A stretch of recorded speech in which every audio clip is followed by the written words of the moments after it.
वेळेचे महत्त्व कधी कुणाला कळले? वेळेनेच वेळेला वेळेबद्दल सांगितले. ज्यावेळी वेळ हातात असते त्यावेळी वेळ कसा काढावा कळत नाही. कंटाळा येतो, बोर होतं, काय करावं ते कळत नाही, सुचतही नाही. अशा अनेक वेळेचे लेबल आपल्याजवळ असतात. मात्र वेळ जेव्हा नसते तेव्हा प्रत्येकच कामाला अपूर्णता वाटते. हे करू की ते करू, इथे जाऊ की तिथे जाऊ, कोणाकोणाला आणि कशा कशाला वेळ देऊ, अशी अवस्था होऊन जाते.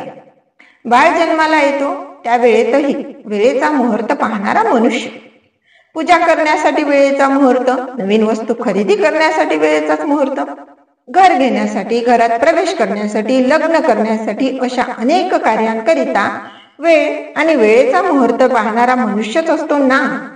जो मनुष्य स्वतःच्या कर्माची, कार्याची वेळ ठरवू शकत नाही तोच मनुष्य. वेळेचा मुहूर्त काढणारा कोण, असा प्रश्न नाही का आला कधी तुमच्या मनामध्ये? परंतु वेळ मात्र सर्वांसाठी सारखीच, प्रमाणही सारखंच, 24 तास. यापेक्षा जास्त नाही किंवा यापेक्षा कमी सुद्धा नाही. वेळच कधी मुहूर्त पाहून वेळ देत नाही तर मनुष्याने का वेळेचा असला वेळापत्रक बनवावा? वेळ चांगली, वेळ वाईट, वेळ योग्य, वेळ अयोग्य, हे मनुष्यच का ठरवतो? वेळेने दिलेली वेळ आणि मिळालेली प्रत्येकच गोष्ट ही योग्यच मुहूर्ताची असते. त्याकरिता मनुष्यरूपी वेगळा वेळापत्रक बनवण्याची मुळात काहीच गरज नसते. सकाळचा सूर्य मुहूर्त पाहत नाही, रोजचा दिवस मुहूर्त पाहत नाही, रात्रीचा अंधार, चंद्र, तारे कोणीच वेळ पाहत नाही. किमान पाखरांजवळ, प्राण्यांजवळ कोणताही ठराविक वेळ किंवा मुहूर्त बांधलेला नसतो. ज्या निसर्गाच्या सानिध्यामध्ये जीव वास करतो तो निसर्ग कधी कोणत्याही मुहूर्ताची, वेळेची वाट पाहत नाही. कारण सकाळचा उगवता रोजचा दिवस हा सर्वात उत्तम वेळ घेऊनच येत असतो. तो सूर्य मावळेपर्यंत कामाची निरंतरता, एनर्जी प्रत्येकालाच देत असतो. परंतु बुद्धिमान मनुष्य, आळशी मनुष्य, लहान मनुष्य, मोठा, वृद्ध, मतिमंद, हुशार, अशा अनेक व्यक्तींनी स्वतःच्या इच्छेनुसार, आळशीपणानुसार, बुद्धिमत्तेनुसार वेळेचे वेळापत्रक बनवले.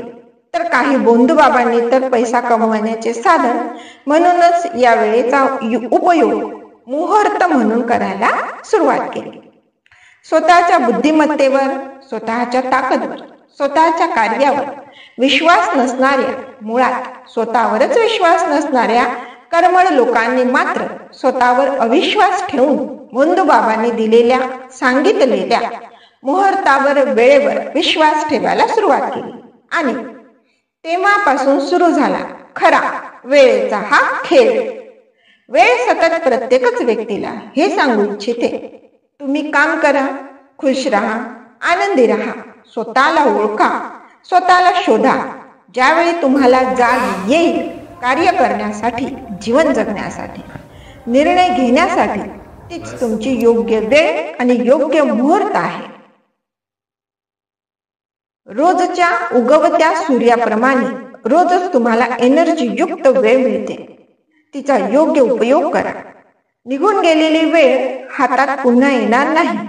जी वेळ हातात आहे तिचा विचार करण्यात, वेळ वाया घालवण्यात, मुहूर्त पाहण्यात अर्थ नाही. बुद्धिमान व्यक्तीने म्हटले आहे, वक्त वक्त की बात है कि वक्त नहीं बदलता, वरना वक्त के बदलने में वक्त ही कितना लगता है. म्हणूनच वेळेनुसार, वेळेवर आलेल्या कामाला वेळेच्या आत पूर्ण करणे आवश्यक आहे. अन्यथा वेळ निघून गेल्यानंतर मुहूर्ताची वेळ पाहण्याचा काय उपयोग? घेतलेल्या निर्णयावर खरे उतरून कार्य करणे, निरंतर कार्य करणे, हाच वेळेचा, वेळेनुसार, वेळेवर केलेला योग्य मुहूर्त, योग्य वेळ होय. हीच गोष्ट निघणारा प्रत्येकच दिवस रोज नव्याने सांगत असतो. वेळेसाठी कधीही वेळेचा मुहूर्त पाहायचा नसतो. धन्यवाद.